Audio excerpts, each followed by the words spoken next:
جل الله ماه زهرا جل الله ماه زهرا سيدي كل العوالم والخلق محتاجتك تاهت الدنيا بجرحها والتوى بس طلعتك دنيانا ظلمة بفرقاك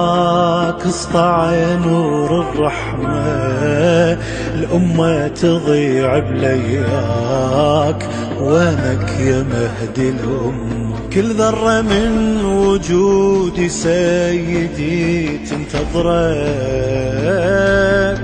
نار الهجور طفت سنين شمعة شمعة القلب كل امل يا مهدي ما ظل غيرك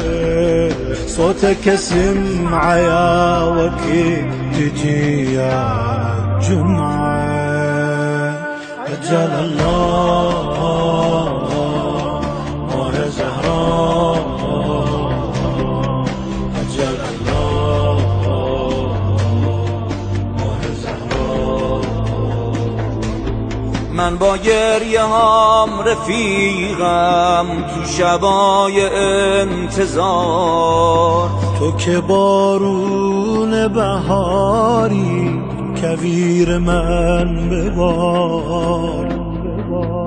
سر روی مهر تربت میذارم و میخونم عجل عزیز زهرا برگرد عزیز جونم تو حواست همیشه هست به ما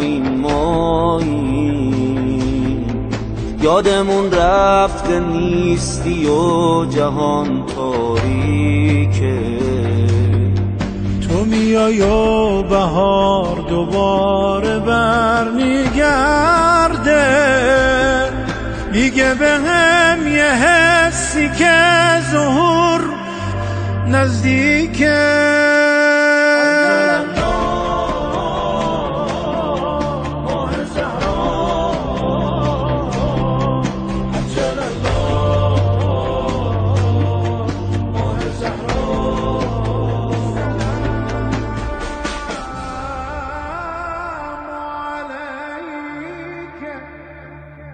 يا نور الله الذي